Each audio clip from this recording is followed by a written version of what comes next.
We are in our final week of our Christmas series, What If It's True? And we've looked at how the Christmas story, out of a lot of stories in the Bible, seems a little fantastical or has more of a magical type element to this event, right? And we often wrestle with knowing if it truly happened. But instead of trying to convince you that it really happened, which I believe it did, just for the record, we've been wrestling with this question instead.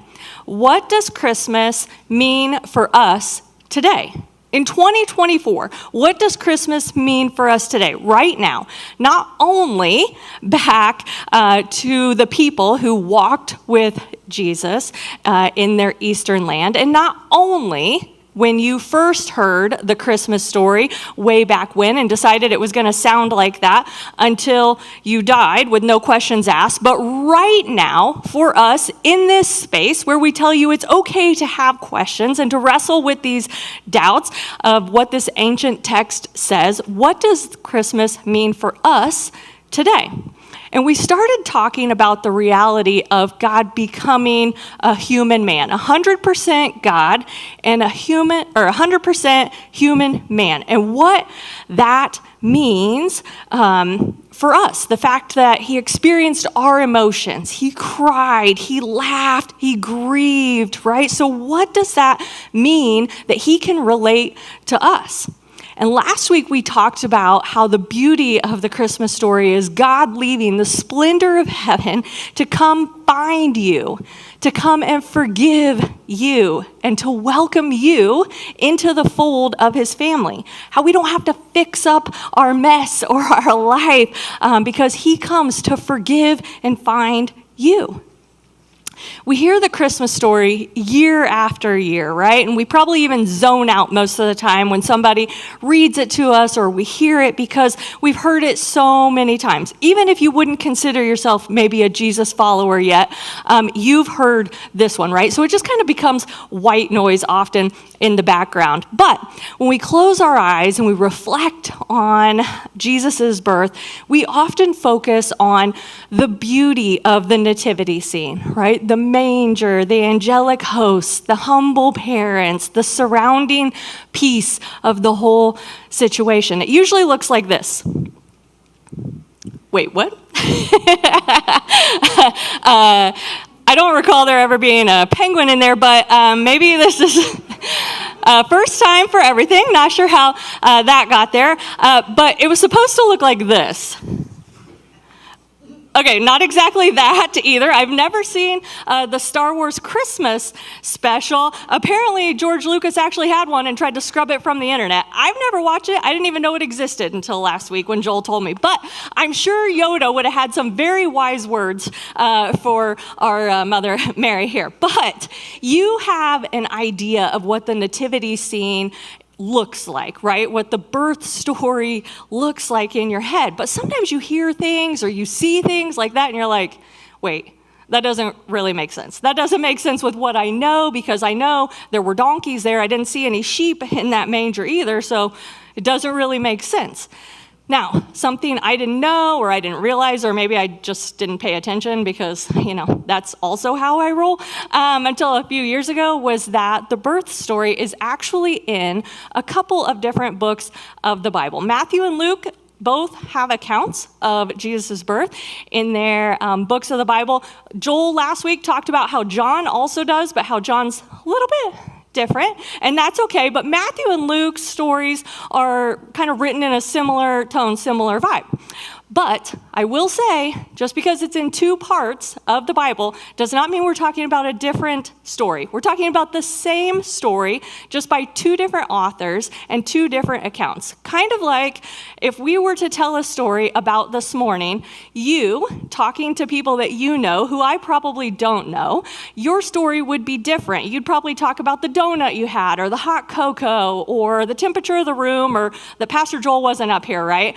Whereas if I was talking to the people that I know about this morning, I talk about how I've already sweat through this sweater one time, you're welcome, and how I'm trying not to have a panic attack up here, just like every other Sunday that I've had to give the talk. But that's just how it goes, right? But I have always felt like when I heard the Christmas story, and I'm not talking about the you'll shoot your eye out Christmas story, we're talking about Jesus' birth story, okay? It's always been just this harmonized story of, there's a virgin going to give birth, the angels talk to shepherds, there's no room in the inn, so she has a baby in a manger, 3 wise men come with gifts that I can't pronounce, and it's all rolled up into this nice, pretty bow of the Christmas story, right? But if you read the story of Jesus' birth in the Bible and you only read one account, you're going to miss out on some stuff, like this penguin, right? Just kidding. But you have to read both accounts or you don't get the full picture because, it's just the same of if you were telling a story versus I was telling a story. Same story, just different accounts. So we are going to look at both accounts today, and we're going to start in Matthew. It says, Jesus was born in Bethlehem in Judea during the reign of King Herod. About that time, some wise men from eastern lands arrived in Jerusalem asking, "Where is the newborn king of the Jews? We saw his star as it rose, and we have come to worship him." Now, Herod was not amused by these visitors with their pointed questions, okay? He was threatened. He thought, is this newborn king going to take over my power? Am I going to be out? So he talked to the men some more, asked them some more questions, and then thought he might have them do his bidding for him. So he told them, go to Bethlehem and search carefully for the child. And when you find him, come back and tell me so that I can go and worship him too. After this interview, the wise men went their way, and the star they had seen in the east guided them to Bethlehem. It went ahead of them and stopped over the place where the child was. When they saw the star, they were filled with joy. They entered the house and saw the child with his mother, Mary, and they bowed down and worshiped him. Then they opened their treasure chests and gave him gifts of gold, frankincense, and myrrh. When it was time to leave, they returned to their own country by another route, for God had warned them in a dream not to return to Herod. As a side note, when I was reading and kind of researching for this talk, I came across a quote from Bishop Fulton Sheen, who said, "Of course they did, for no one comes to Christ and goes back the same way he came." You guys, I cannot quit thinking about that. It's like purple smoke coming out of my brain. But so good. So what's different about Luke's account? Because this sounds like the birth story right? So Luke starts out telling us that Joseph and Mary had just traveled to Bethlehem, where Joseph was from, because there was a census going on that they had to be there for. And while it was there, it was time for Mary to have the baby, and because they had no lodging, she gave birth in a barn. But Luke says, that night there were shepherds staying in the fields nearby, guarding their flocks of sheep. Suddenly, an angel of the Lord appeared among them, and the radiance of the Lord's glory surrounded them. They were terrified, but the angel reassured them. "Don't be afraid," he said. "I bring you good news that will bring great joy to all people. The Savior, yes, the Messiah, the Lord, has been born today in Bethlehem, the city of David, and you will recognize him by this sign. You will find a baby wrapped snugly in strips of cloth lying in a manger." Suddenly, the angel was joined by a vast host of others, the armies of heaven, praising God and saying, "Glory to God in the highest heaven, and peace on earth to those with whom God is pleased." When the angels had returned to heaven, the shepherds said to each other, "Let's go to Bethlehem. Let's see this thing that has happened, which the Lord has told us about." They hurried to the village and found Mary and Joseph, and there was the baby, lying in the manger. After seeing him, the shepherds told everyone what had happened and what the angel had said to them about this child. All who heard the shepherd's story were astonished. You guys, if we had only read Matthew's account, you'd miss out on the shepherds, right? Can you imagine knowing the story of Jesus and not knowing that an angel came to them in a field? Also, can we agree that's not really normal, right? Or if you read Luke's account, you'd miss out on the Magi, or the wise men, as they're typically labeled. Within this story, there are two unexpected groups of people whose presence should kind of cause us to pause and reflect on God's amazing ability to work beyond what we could ever expect or predict. And I think to help us understand that this story is also true. You guys, it's not fiction. Jesus' birth actually happened, and I think that the shepherds and the wise men are in there to help let us know that, because any historian ever writing this story would not have included them if it were not true, because it would have been easier to just leave them out and actually be believed. But these two groups were nothing like what the world would have imagined being chosen to witness the birth of the King of Kings. Not at all. They were outsiders in very different ways, yet both were invited into the moment of God's great plan. They were outsiders who became insiders. And today, we're going to explore why they're in there. We're going to make it make sense, as the kids would say, okay? So let's start with the shepherds. In the time of Jesus' birth, shepherds were considered to be societal outcasts. They lived on the margins, often in fields, working with animals, which made them ritually unclean to the Jewish law. They were considered rough, uneducated, unreliable. They were nothing like the people you'd expect to be honored with this divine visitation, right? This is, the shepherds remind me of myself a lot of ways, but in one way, because way back when, Ross Medical School asked me to be their graduation speaker. I have exactly 0 qualifications for that, okay? And I was looking at them like, oh, is there another Allison Brantley, maybe one with 2 L's in their name or something, somebody that you were looking for? Because I could not possibly be it. I, at the time, was working at Bonavista Programs, and before that, I had been slinging coffee in a coffee shop. Like, what? The year before, they had former Vice President Mike Pence's wife, Karen. Okay, and then you want me for literally what, right? But I did it. I felt bad the entire time, because I'm sure if you ever ask any graduate who was there, who their graduation speaker was, they're probably gonna be like, I have not a single clue, but she talked about burning a grilled cheese. So there's that. But I'm sure that's what the shepherds were thinking as well, right? Is there someone behind us, someone with more status, someone who's actually important that is in this field behind us that you're actually talking to, and we just happen to see you up in the sky? But no, when the angel announced the birth of the Messiah, who did they choose to reveal this incredible news to? It wasn't the priests in the temple, you guys. It wasn't the wealthy or the powerful, but the shepherds, those on the fringes, those who were not seen or valued by society at all, those who were probably dirty, dusty, smelly, because let's be real, the hillside where they tended their sheep, they were not rolling luscious green hills of anything. This is not The Sound of Music, okay? The hills are not alive. They are dead, okay? They are arid. They are sandy with just a few sprigs of grass to keep the sheep alive for the next day.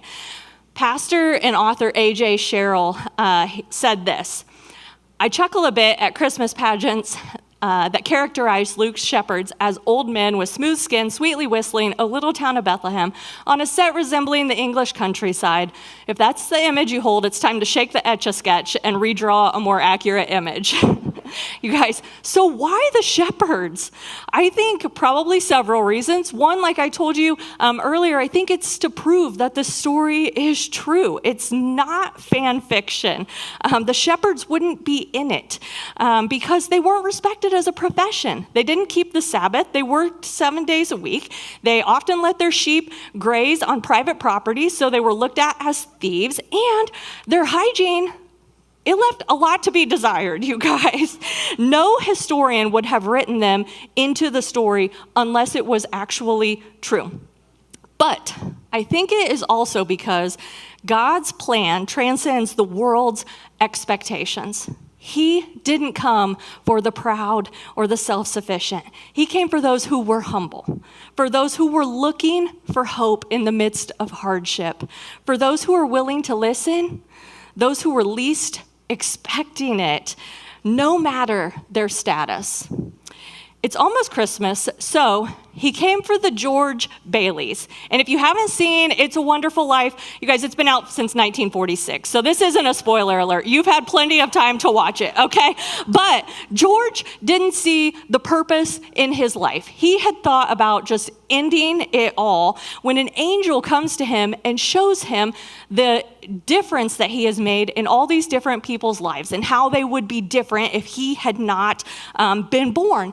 And that's when he realizes that he's actually had a wonderful life, okay? The title, got it, okay? But he was not expecting that. He was not expecting that, but he was willing to listen. The shepherds had no reason to believe this invitation would be given to them. None. They couldn't get an invite to a friend's dinner party, let alone an invite to be the guest at the birth of the Messiah. But that's what's so cool about God, you guys. He loves to flip the script on whatever normal is supposed to be, right? But what does this mean for you then? Hopefully, it's good news for you if you're feeling on the outside. Maybe you don't have a job that you think is status worthy, or maybe you don't have a job at all for various reasons. Maybe you have relationships that have recently fallen apart and you feel like you've failed. Maybe you're on the outs with relatives because you voted differently in the most recent election. Maybe you find yourself constantly comparing your job or your kids or your possessions with those who are around you. Maybe you've made choices in the past and are living with the consequences, and you just think, well, this is my lot in life. Maybe you've had situations in your life that you wish you could take back, and now you isolate yourself because you think that people are judging you. The shepherd's inclusion in the Christmas story means that no matter where we are in life, no matter how out of place we feel, no matter what we've done in our past, God's plan for us isn't bound by society's labels or our circumstances. You guys, his plan transcends all of it. The King of Kings arrived to earth in the socioeconomic bracket of poverty to a teenage mom who literally had nothing and changed the entire world. He made enemies. He lost friends. He had people who judged him, right? But he brought good news and great joy back then, and he is still bringing it to all of us today. And hopefully that is good news for you, because whether we feel overlooked or disconnected from the world around us, God's invitation is still open. It's not closed. You are not too far gone. You are not too insignificant. He came for the least, the last, the left out. No matter what the world says about you, God says, come. I have a plan for you. It's not over. Then we have the Magi, the wise men who traveled from the east. Historians think they were probably from Babylon, modern day Iraq, if you're, into geography, a region that was well known for their stargazing and their interest in astrology. And unless you win that geography Final Jeopardy question each time it's on, you may not know that Babylon is to Nazareth, we'll have a map here, is about 900 miles. And that's where they think that these wise men met up with Mary and Jesus. So Babylon to Bethlehem over here, that is far.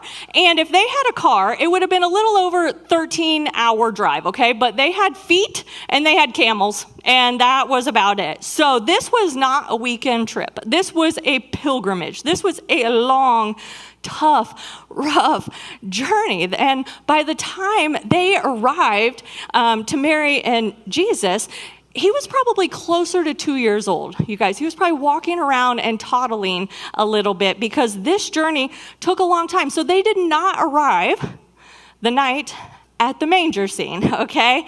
And other items to note as I blow up everything you know about the Christmas story this morning, we don't actually know there were 3 wise men. Okay, we don't know.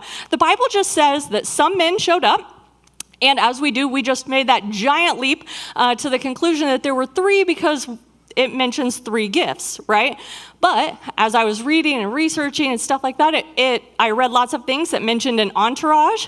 And to me, that feels like more than 3. But I'm just going to leave that out there for you to research and find out on your own. But these men were not part of the Jewish community. They weren't even followers of the God of Israel at all. They were Gentiles, religious outsiders, stargazers, who some would say maybe they were sorcerers, right? They were the ones your parents told you not to be friends with. They are going to lead you astray.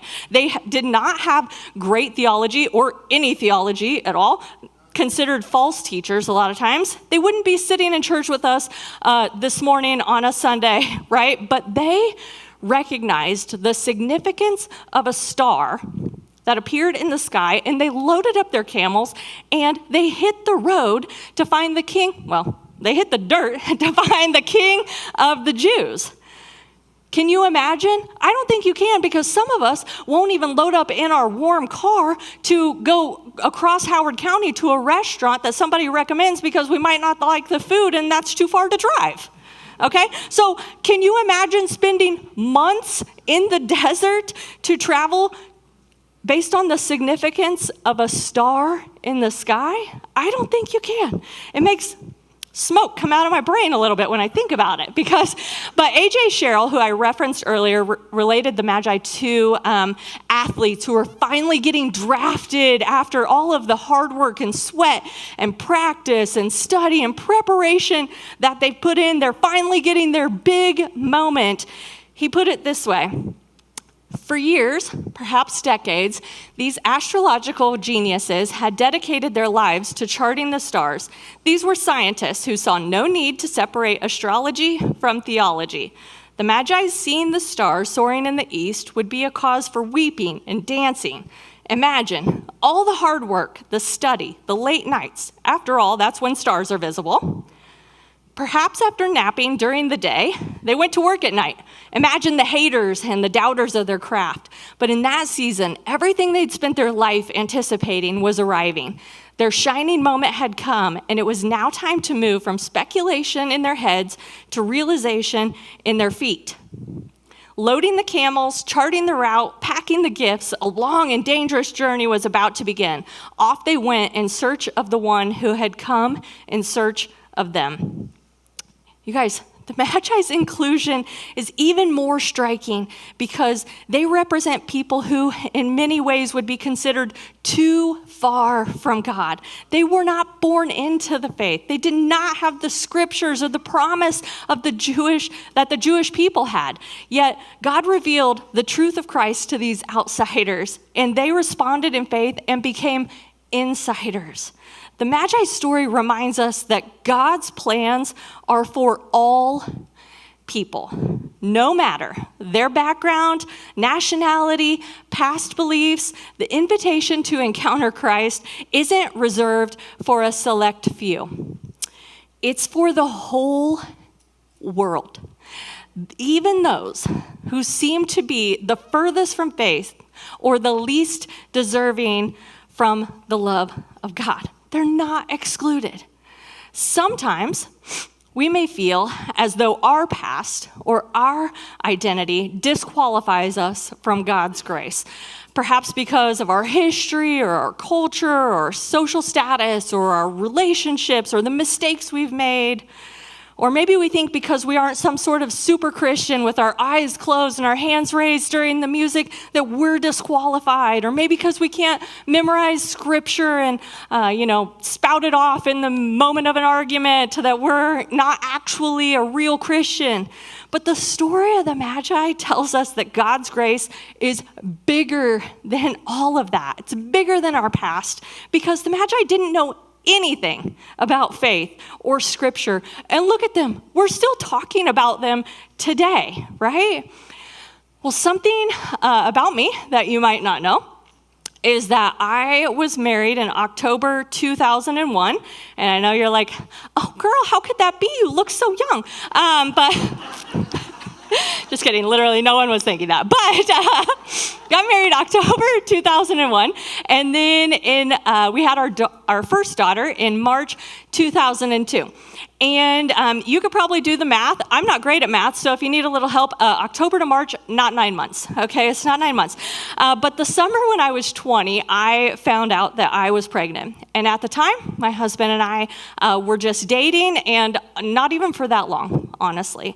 I was in college out of town, and he was working a part-time minimum wage job in Kokomo, and we were not set up to be parents at all. And to some, in 2024, you might be thinking, oh, having a baby before, you're married, it's not that big of a deal. But in 2001, you guys, times were different. It was not great, and there was a lot of shame, some of which I put on myself, and some of which people heaped upon me, right? I wasn't exactly sure what life was going to look like, but I was pretty sure that mine was just over. Like this was it. This was the end. I wasn't going to take photos for the National Geographic because you can't sit out in a rainforest with a crying baby because none of the animals are going to walk by you, which is what I wanted to do. But I was going to move back home and work for my dad, which no one wants to do that, right? And I am grateful now, and I've told him this, I'm grateful now that that opportunity was even available, because for a lot of people, that's not an option, but for me it was, and I'm grateful, but that is not how I saw my life playing out, right? So not only did I think that my livelihood was going to have to change, but also my identity. And it did when I became Mackenzie's mom instead of my actual name, Allison, which every mom knows is how it works. But I just felt like I was walking around with this giant flashing sign of sin and shame upon my head. I'd messed up. And everyone could clearly see that, right? I was supposed to do something with my life, and now what? This was just it. But Nick and I had been attending church together, and once we let people at that church know that I was pregnant, we sat through so many talks on responsibility and talks with people who wanted to let us know how disappointed in us that they were. And I thought, these are church people, you guys. So if they are that disappointed in me, then God must be too, right? So we got married on my fall break. I dropped out of school at the semester, and I thought that was just how my story was going to go. That was the end. And having Mackenzie changed our lives, absolutely changed our lives in so many ways, and I wouldn't change her or change having her for even 1 second. And she was in the 9 a.m. service, so this was a little more difficult with her in here. But I would not change anything about her except one semester in 5th grade when she refused to wear pants and would only wear basketball shorts for the entire semester. I wanted to send her back then, but other than that, that was it. But having her complicated our lives in so many ways. We did things out of order, right? And any time that you do that, the road back is going to be longer. The journey back is going to take a lot more time. But you guys, there is still a road that leads back. And God was not going to let that be the dead end to my story. And we stayed in church, which I will be very honest with you, was really, really hard in the beginning. And but God did not let that one part of my life define the whole thing. He has worked in and through me in so many ways, and every day since, and he has to put in a lot of work because I am quite stubborn, okay? I will just say that. But together, Nick and I led an Upward Basketball League for several years where we got to talk to lots of different people about the love and the forgiveness and the kindness and the grace of God, even when they just wanted to come watch their kids shoot some hoops, right? That's okay. We were able to take in our nephew to live with us in a time where his life got turned upside down and show him that he was loved by us and also by God when he felt absolutely alone. And Mackenzie and I eventually got baptized in that church on the same day because, you guys, God did not give up on me. And he never left me, and he revealed his... Thanks. He revealed his true identity about who I was through him to me, through scripture and through a lot of caring and compassionate Jesus followers that he eventually placed in my path. But I did not know that this, who would have thought, right? Okay, because since that time, now I get to serve our community in so many ways through this amazing church. I get to stand up here and teach and talk to all of you about the love and kindness and the grace and the forgiveness that he has for your lives as well. But no matter where we have come from or what long roundabout journey we have made or taken to maybe get here, or what we've believed about God, if we've even believed anything about him at all, you guys, God can draw us to himself and reveal our truth about us for our lives. His invitation is for everyone. And his plans are greater than any of our limitations or our circumstances. Both the shepherds and the magi, they were outsiders, and yet God invited them both into the heart of his divine plan. And this should speak volumes to you today, because God's plans are not bound by the limitations of our circumstances. Whether you're struggling with feeling insignificant like the shepherds, or you feel distant from God because of your past like the magi, you are not excluded from God's story. He delights, I think, sometimes probably laughs at a little bit, but in surprising us, because he takes the lowly and he raises them up. He takes those who seem so far from him and he draws them near. His plans are never limited by where we've been or what we've done. He has a purpose for each one of us, and he invites us to be a part of the story that he's writing. So, I want to leave you with this question today, and it's the same one we started with. What does Christmas mean for us today? I think it means that no matter our circumstances, whether we feel insignificant, overlooked, unworthy, God's plans for our lives are so much greater than we can imagine. His grace is bigger than our failures. His love is greater than our limitations. He doesn't wait for us to measure up or get it all together before inviting us into his purposes. Just as he called the shepherds and the magi, you guys, he's calling us too. And Christmas reminds us that this is the kind of God that I want to follow, and who we follow here at Bridgeway. It's the one who's looking for those whose lives are upside down, the people who are in the margins and overlooked, the people who aren't conventional or normal, whatever that even means, the people who don't feel like they could ever get the invite or find the way on their own. You guys, the God we follow is calling those people. And to the Jewish world, the shepherds were the insider outcasts, right? They were Jewish, but they were on the outs. And the Magi were just these Gentile, respectable people. But neither were groups who you would expect to be in the story. But that's what's so amazing about God's redemptive plan to put this world back together. All are invited. You guys, the whole entire, all-encompassing, no one excluded world. And that is the story of Christmas. Because we often hear that the younger generations are leaving the church, and you guys, it's not just the younger generations, and they're not necessarily walking away from God, they're walking away from organized religion. They're rejecting what they perceive as a religion that feels out of touch or hypocritical or even irrelevant to their lives. But here's the question. Could it be that the real issue isn't with them, but it's with us? Now, we're going to self-reflect on a minute, and you could get a little sweaty. Welcome to join me. You might get a little nervous, and that's okay.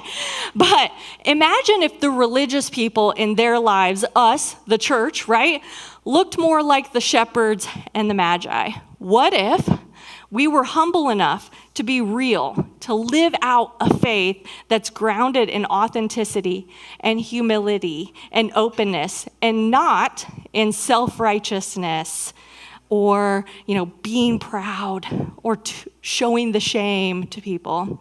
What if instead of condemning or distancing ourselves from those who doubt or struggle with their faith, we responded like the shepherds, eager to share the good news with them because it's for everyone, no matter their background?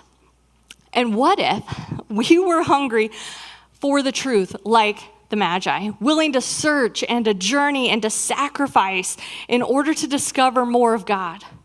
What if our lives were so rooted in wonder and awe at the greatness of God that we, like the Magi, didn't care about our social status or our possessions, but only about bowing down in worship to the one who actually deserves it?